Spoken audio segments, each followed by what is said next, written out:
Welcome to RCAM. I'm your host, Ryan, and thank you for tuning in today. So, we got quite a bit to talk about today. So, I am stoked.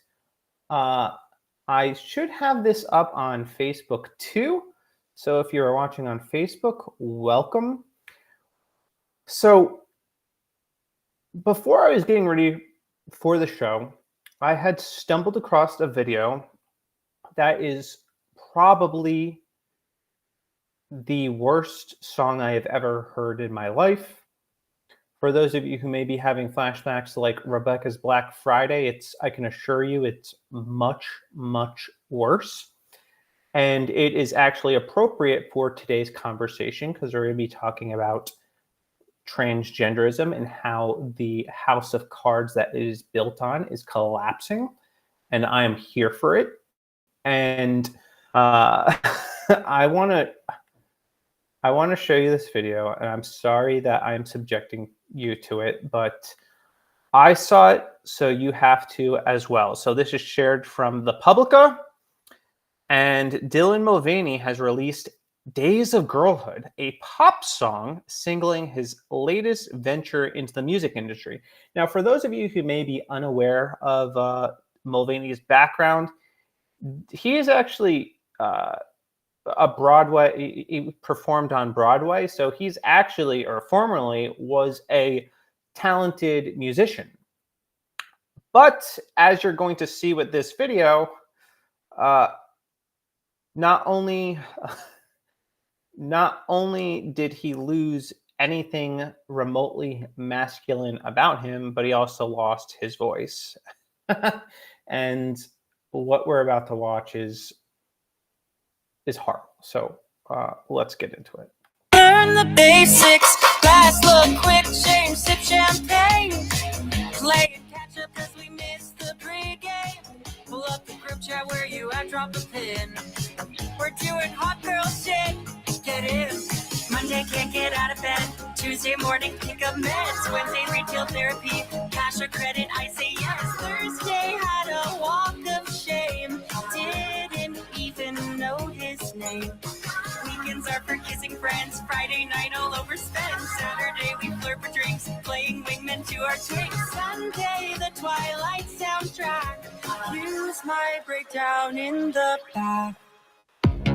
These are the days. These are the days. These are the days of girlhood. These are the days. These are the days. These are the days of girlhood. Every day, every night, rise and shine. They're all mine. Thick and thin, I'll be alright. Got my dolls by my side. These are the days. These are the days. These are the days of girlhood. Happy Women's Month. Oh my gosh. So I don't want to live on this planet anymore. I'm just being real with y'all. I woke up this morning feeling optimistic, feeling hopeful, and then I saw this and all that hope just evaporated. There's so much going on here that most of the people from what I've been made aware of in this video, that they're celebrating the days of girlhood, but they're men. Yeah. yeah, men.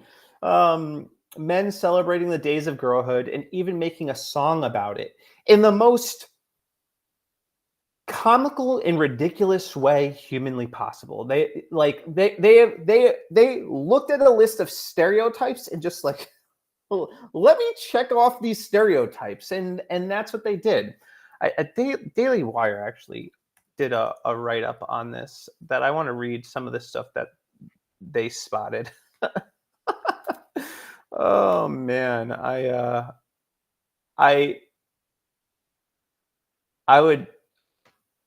I can't find it. I saw it earlier. They had this write-up about it, and I think it covered a lot of ground in that video.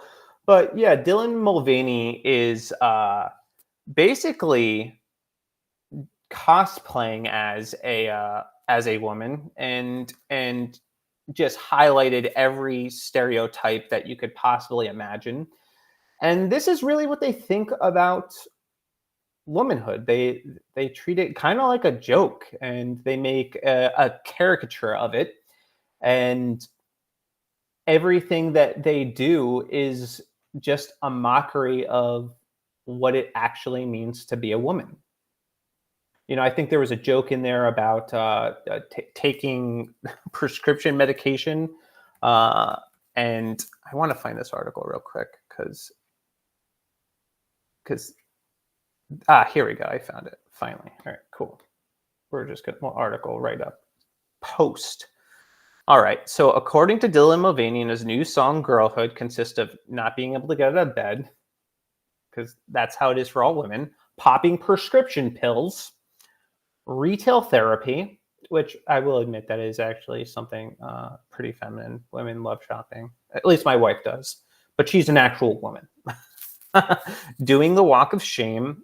I don't even want to think about that. Not remembering, another thing I don't want to think of. Overspending, flirting and drinks, listening to Twilight soundtrack, and breaking down and crying in the bath. Yes, all things of peak femininity, which Dylan Mulvaney embodies. This is what we're expected to believe is a woman. Multiple men pretending to be women.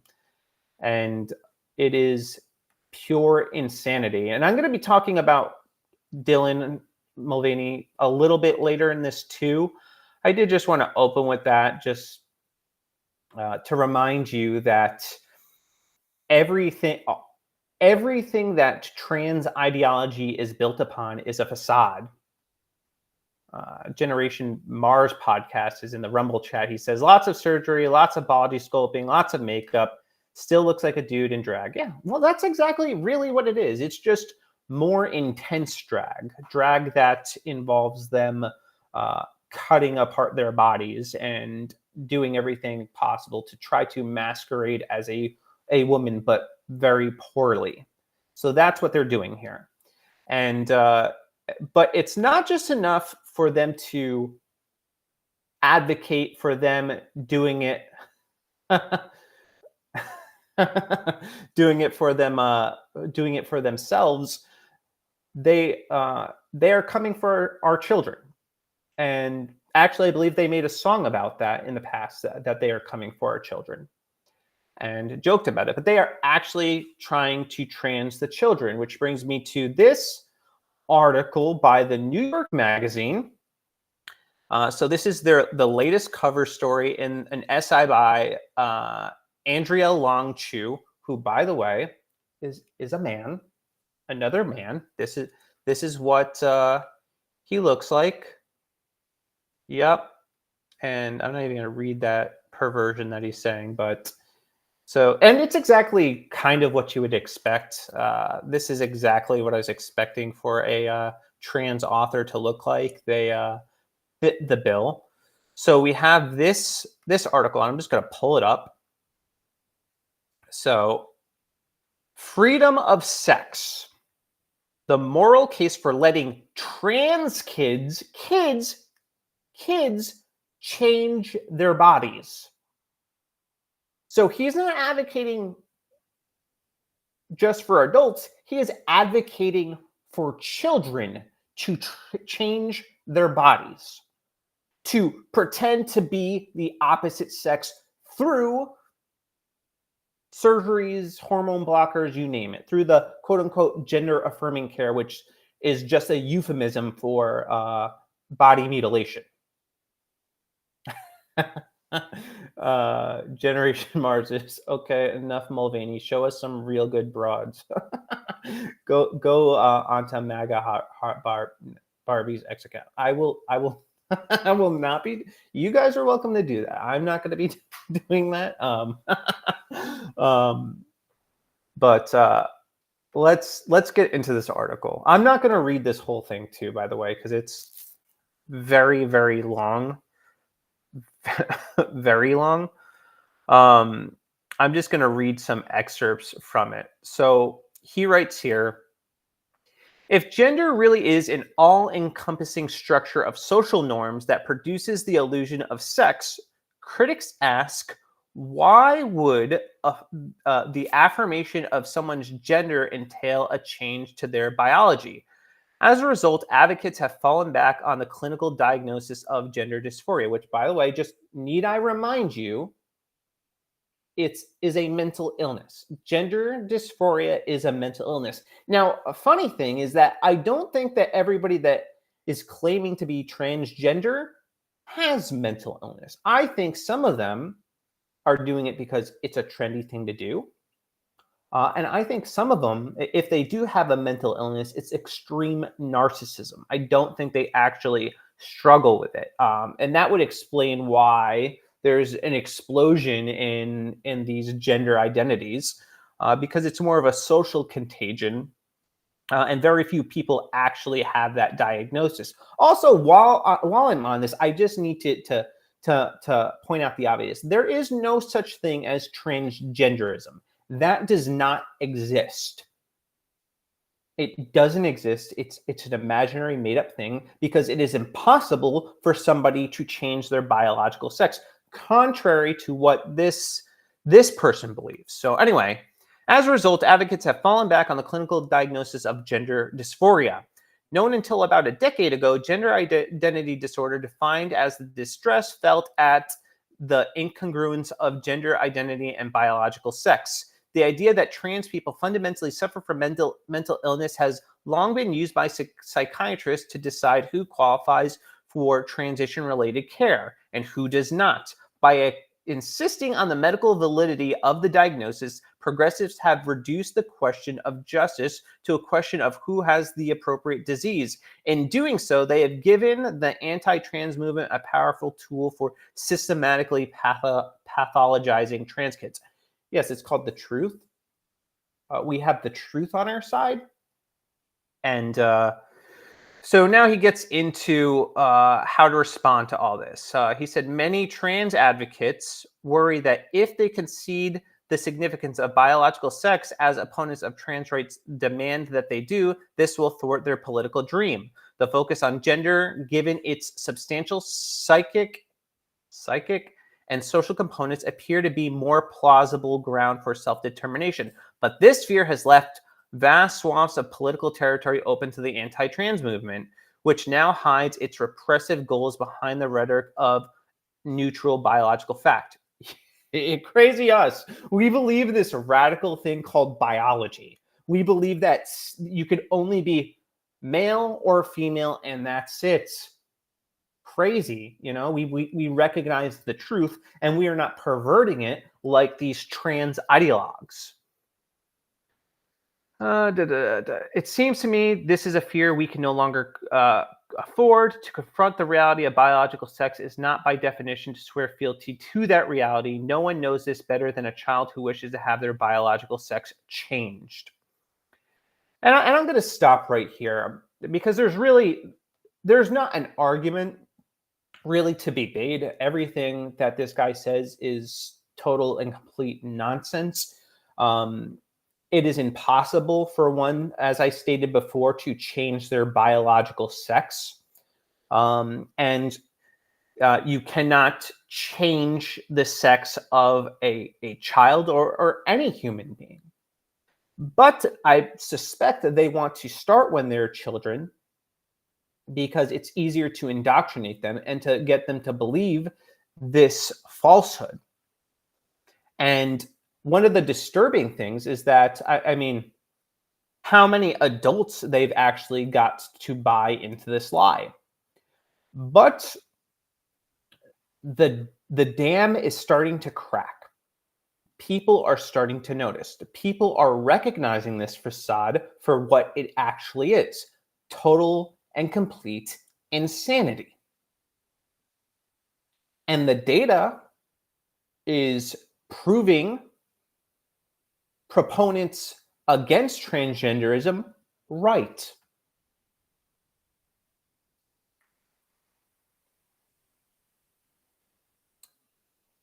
Got it, Generation Mars.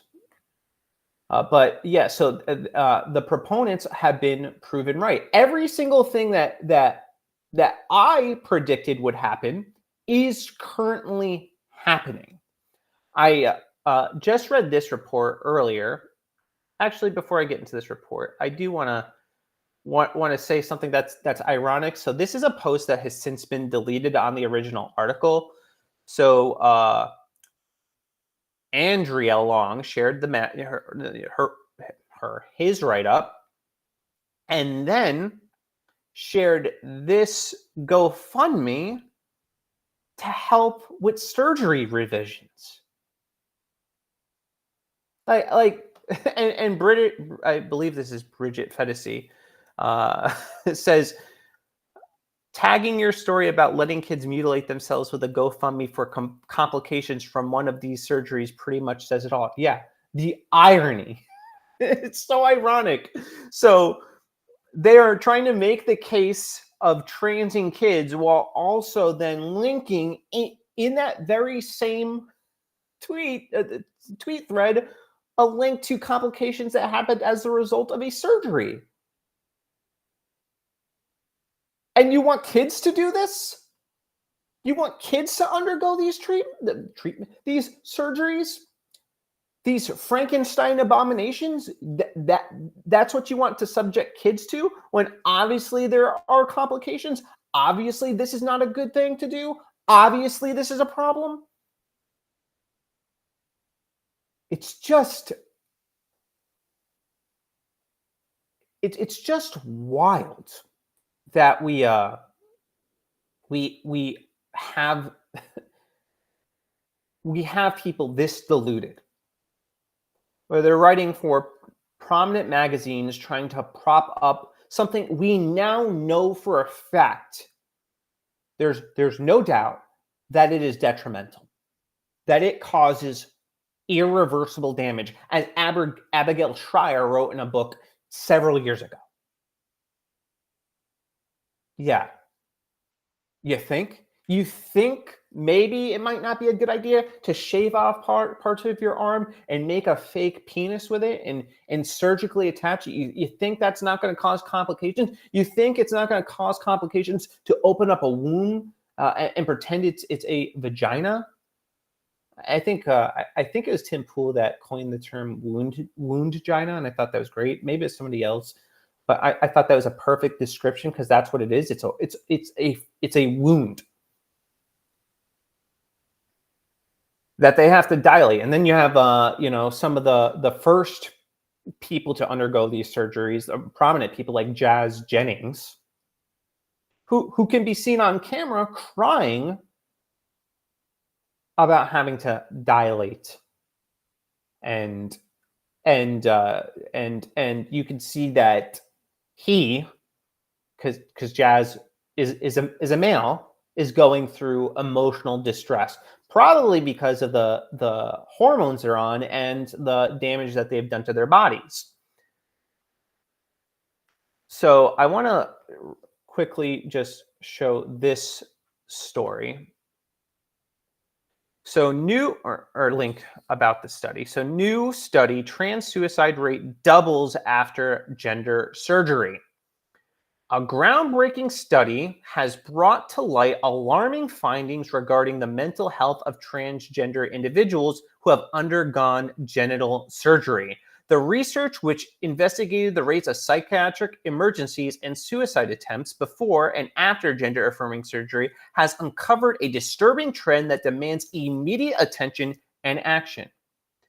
The study's results shed light on a complex challenge faced by the transgender community and an urgent need for comprehensive mental health support throughout the transition process. That's not what they need.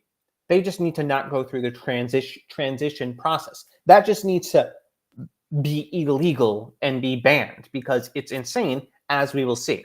One of the most shocking revelations from the study is the dramatic increase in suicide attempts following vaginoplasties. The research found that overall rates of suicide attempts doubled from 1.5 to 3.3 after this particular gender-affirming surgery.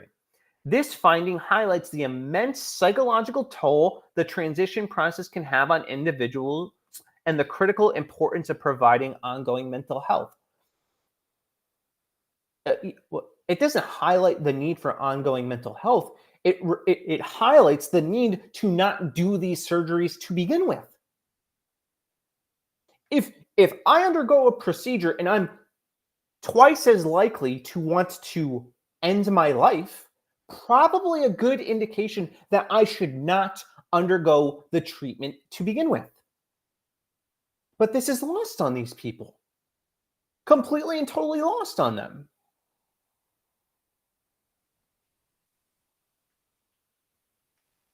The study also revealed that suicide attempts were more common among patients who went vaginoplasties compared to those who had phalloplasties. In vaginoplasties group, 4.4% of patients attempted suicide, while only 1.7% of phalloplasty group had a similar experience. The disparity suggests individuals undergoing vaginoplasty may be at a higher risk of experiencing severe mental health challenges that require additional intervention.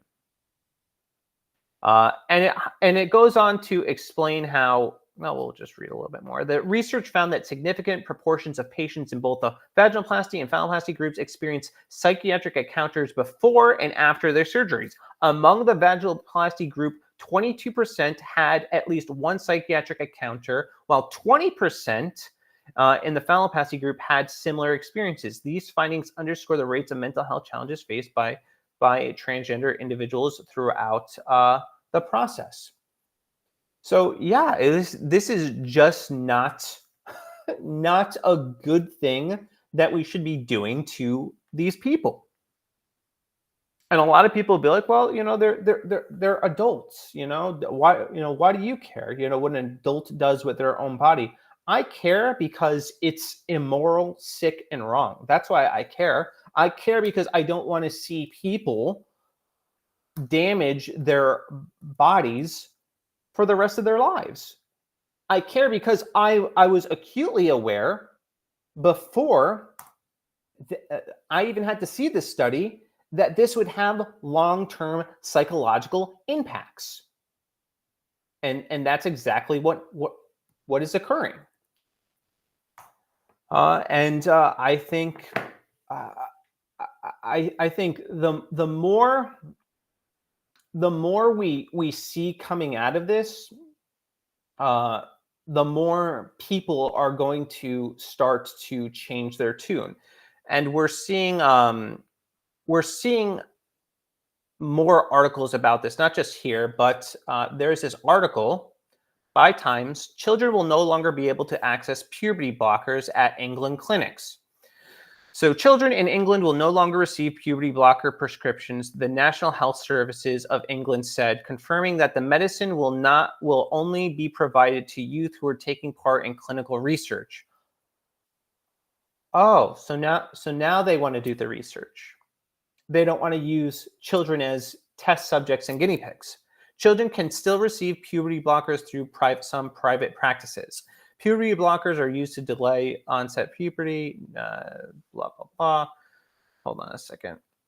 We have concluded that there is not enough evidence to support the safety or clinical effectiveness of puberty blockers to make treatment routinely available at this time. So why were they doing it to begin with? Why was this ever occurring? Why did they allow this madness to happen? And that is something that I often ask myself, like, how did this even happen?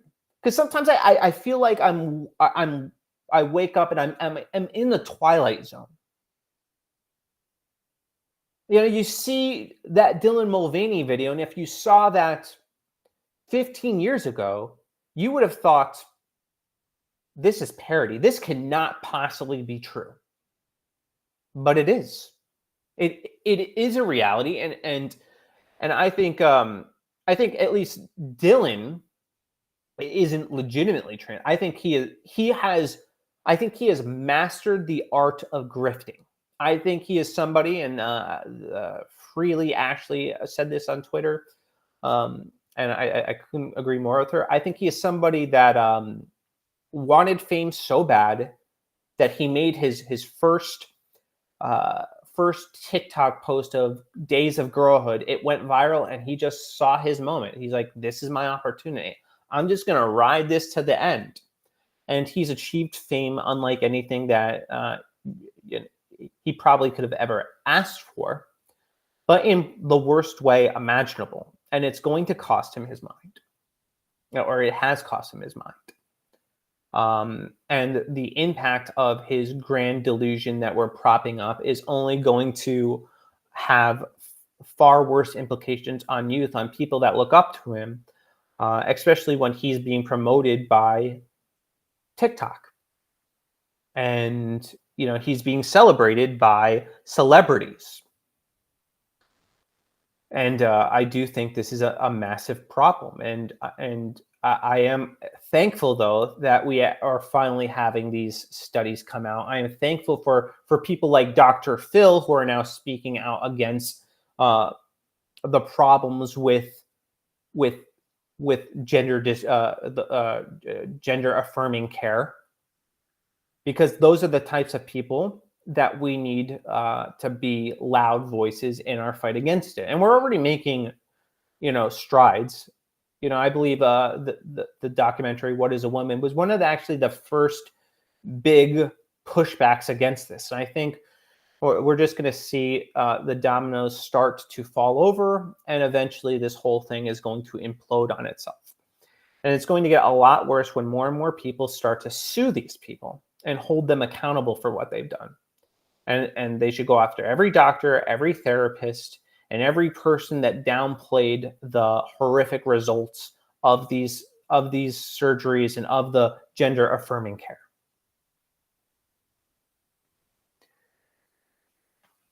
On the vein of transgenderism, I want to come back to Mulvaney because Lady Gaga and her makeup brand Haas Labs celebrated Dylan Mulvaney, the man, for International Women's Day. So let's play this clip. I promise you, if you put your mind to it and you work hard and you never give up and you do not listen to the rejection, you can achieve anything that life throws your way.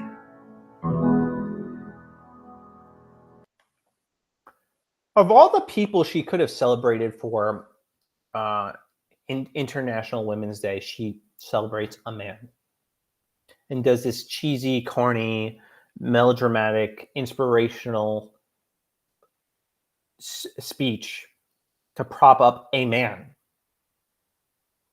But I hate to break this to you. It's impossible. If your aspiration is to be a member of the opposite sex, you will never achieve it, because it's just not possible. You can put on makeup, you can chop off your breasts, you can sew on a fake penis, you could inject yourself with hormones, you can cosplay as women, wear pink, play with Barbies, take prescription medications, do all the stereotypes. It will not change your biology. It will not change who God actually created them to be. It will not. And anybody who continues to remain complicit in affirming these individuals, you are just as bad as they are. You are.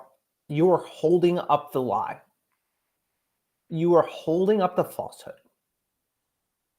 And you are affirming a delusion that is already having horrific impact on our youth.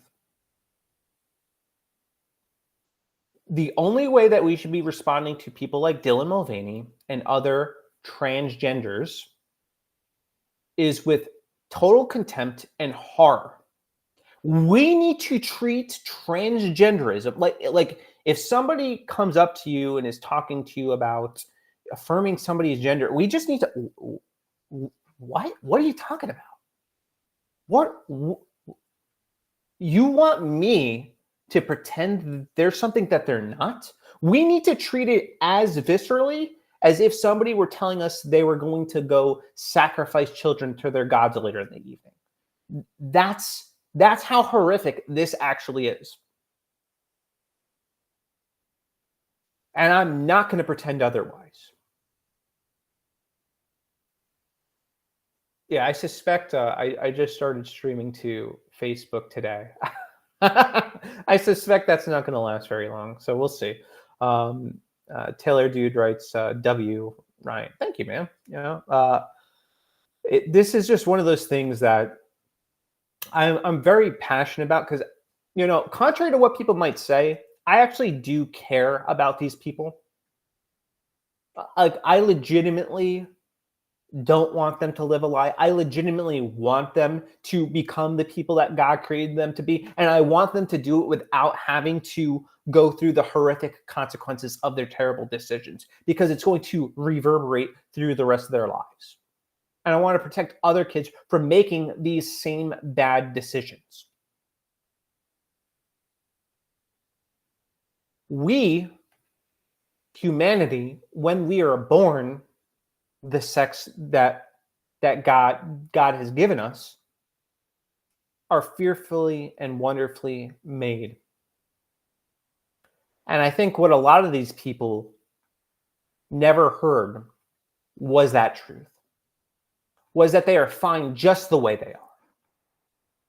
They don't need to pretend to be somebody that they're not. Who they are is fine. Their biological sex is fine. If they have maybe more feminine attribute, that's fine. If they're maybe more tomboyish, that's fine. You know, the other day we had the controversy surrounding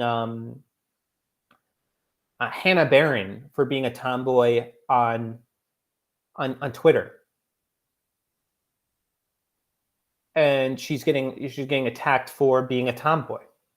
I think that's what can push a lot of people to being going in this direction.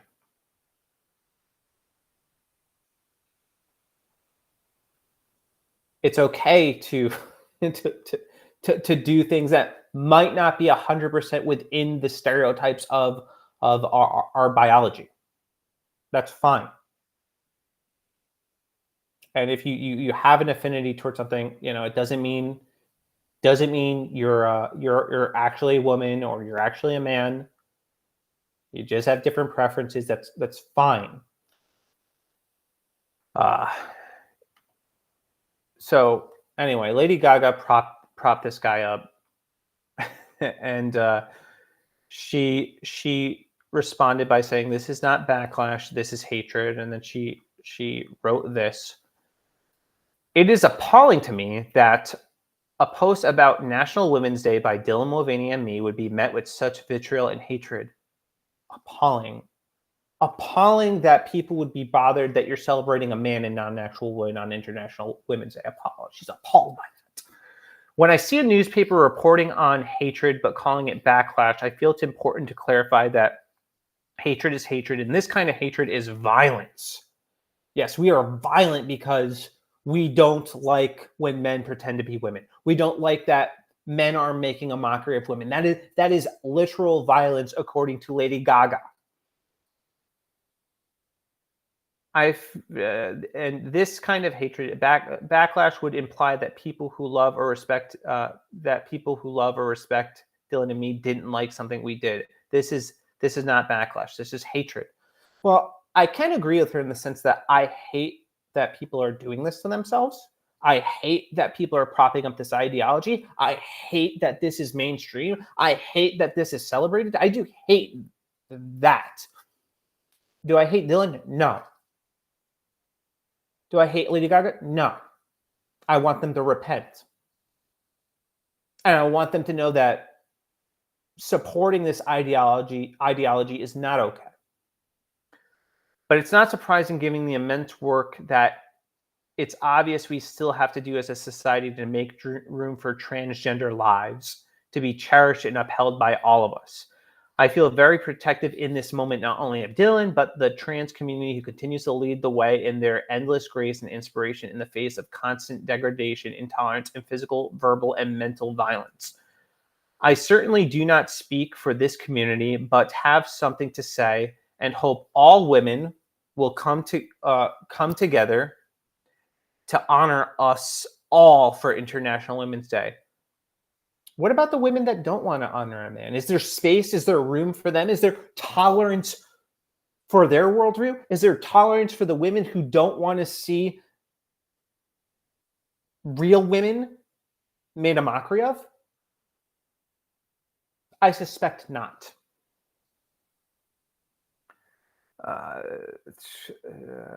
That all people are celebrated equally, a day where people of all gender identity is nonsense, are celebrated on whichever holiday speaks to them.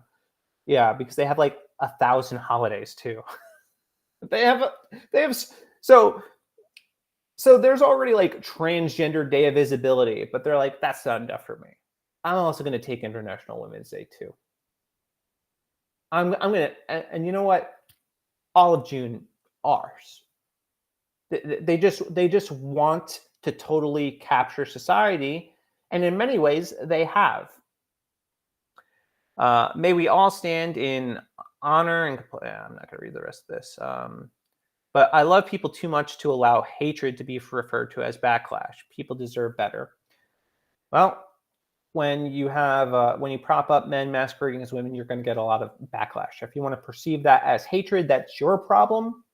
But I do gather that the truth is hatred to those whose identity is built on lies. And that's exactly what the transgender community has done. They have built their identity on lies. Speaking of, so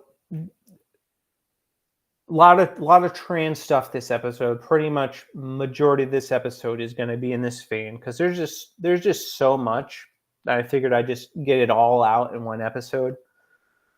All right, so Doritos. I don't know if you guys recall, but there was an ad recently. We'll just play it. So yeah, there's this ad of this transgender man, obviously a man too. Promoting Doritos. Ser perfecta no es fácil, pero te acabas acostumbrando. No sé nada de eso. I'm not going to play the whole thing, but anyway, so people were very unhappy about this trans man who did the Doritos ad, and it turns out though that after the backlash, people start to dig in and. Wow, wouldn't you know it? This person, I believe Samantha Hudson, said they would do depraved things to a 12-year-old. And Hudson is a proud Marxist and calls for the destruction of the monogamous nuclear family. I want to do thuggish things, quote, I want to do thuggish things to a 12-year-old girl's expletive. This is not surprising to me that these people talk and behave like this and likely act on it. And it resulted in Doritos firing this activist. So I do think if we continually apply the Mulvaney treatment like we did with Bud Light and we put the pressure on, companies will start to back off. Because it didn't even take very long for this clip to start surfacing before Doritos pulled the story. And I think that's what we need. I think we need to be very aggressive in our backlash against these people. I think that's going to net us some wins on the board. And here's another company, speaking of, that needs the Bud Light treatment. So this is Aveeno for kids. It's a shampoo and conditioner. I'm going to play you the ad, and we'll talk about it. Rated for big kids, sensitive skin, and still developing hair. It's easy squeezy. I can do it. Because every can-do moment leads to another. A ballerina astronaut? Awesome! New Aveeno Kids. I can do it. Rated for big They could have ended the commercial here and it would have been great. It would have been fine, but then they had to slip in this poor boy in a dress and sow gender confusion into children. And this is actually a product that me and my wife have used. And guess what? We will no longer be using it. Flat out, if I find out that a company is promoting transgenderism, and I will stop doing business with them, especially if I can easily find other alternatives, and I can. And we need to respond just as swiftly every time we see this stuff happen. No, we will not do business with you. We will not buy your product. We won't. We're sick of it. We're sick of you trying to pervert our children. We're sick of you trying to normalize something that we know is damaging.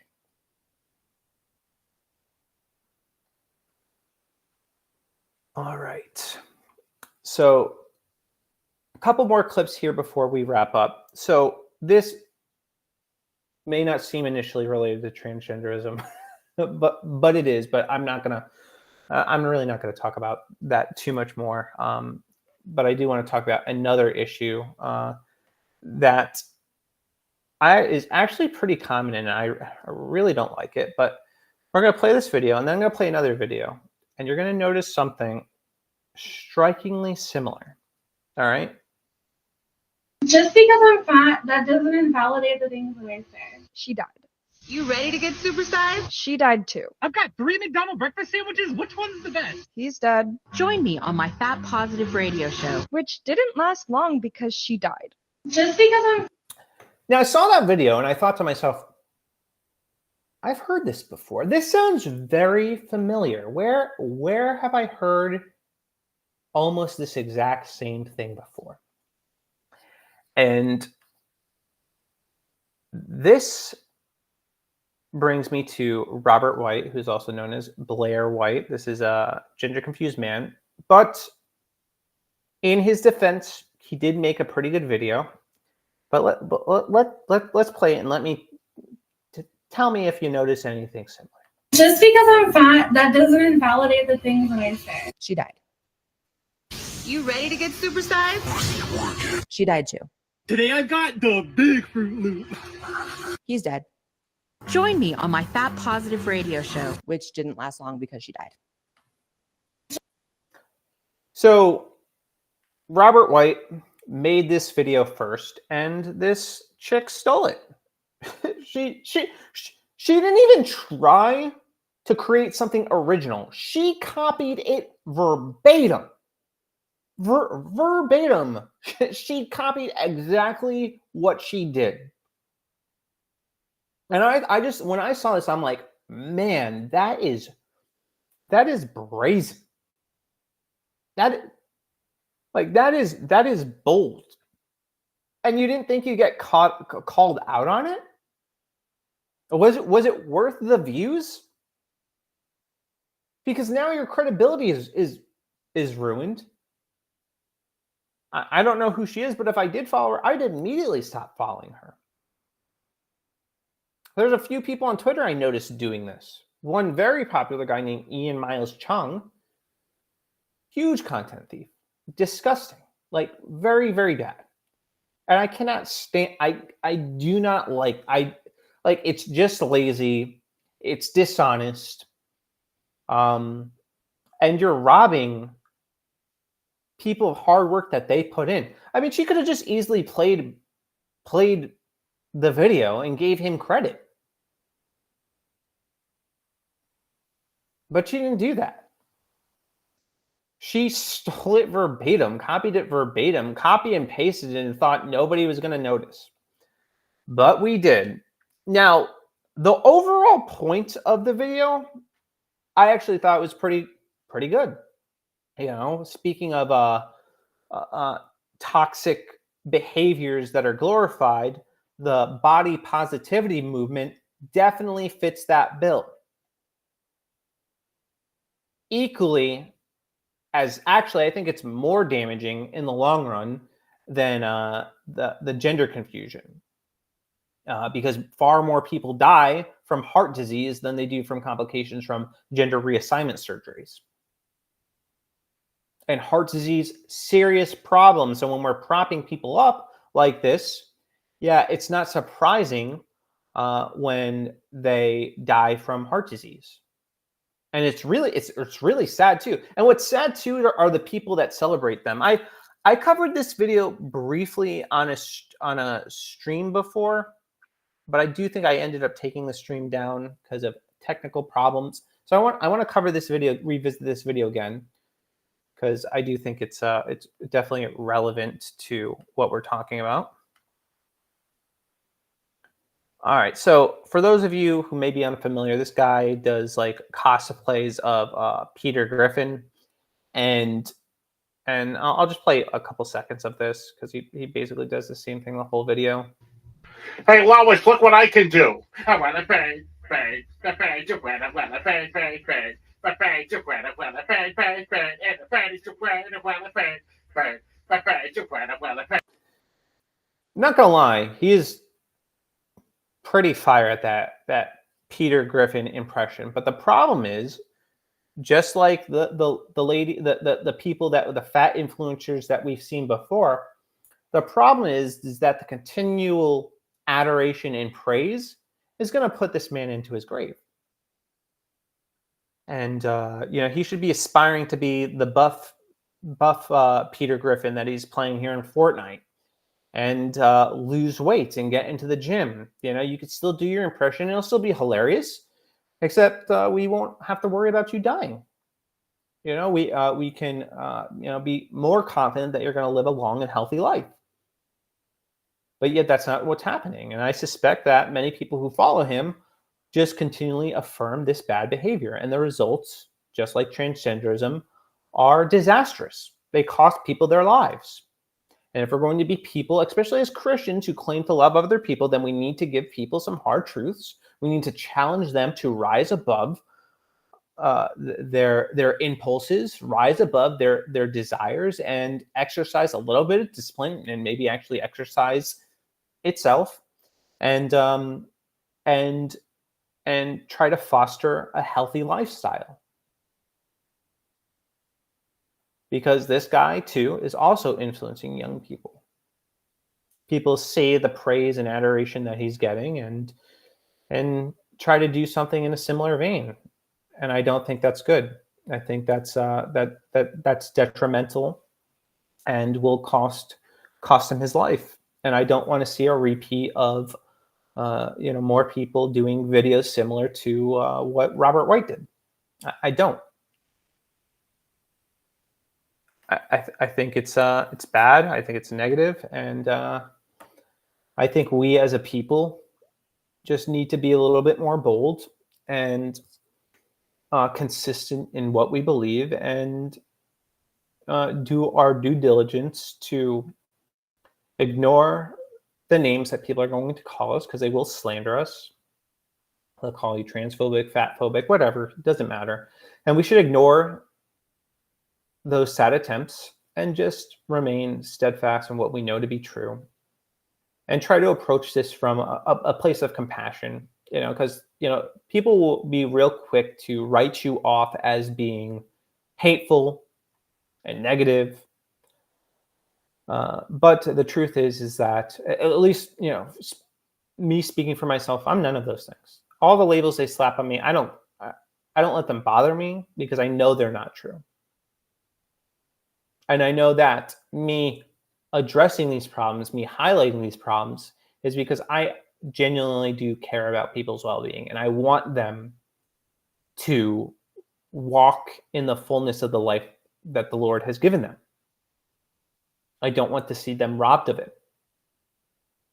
And I think of these the people that around them that are impacted too. Transgender people that undergo these treatments, they'll never be able to create life. They'll be deprived of parenthood. And that's unsettling. The people that are sowing confusion into their children, putting them in dresses, well, they may lose their kids one day, be it through them taking their own lives or be it through them growing resentful because they realize what their parents have done to them. And that's a destroyed relationship. And this is the ugly consequence of sin. Unchecked, unrepentant sin. It reaps havoc on the lives that it touches. All it does is lead to misery, destruction, and death. Which is why we need to encourage people to repent, which is why we need to preach the gospel, which is why we need to be steadfast in the truth. There's too much at stake. People's lives are at stake. Children's lives are at stake. Future generations are at stake. And if we don't do anything, if we remain passive, if we remain afraid, if we remain neutered, they will have their way. They have voiced their agenda loud and proud. They're coming for our children. And we need to hold the line. We need to push back. We need to reclaim enemy ground.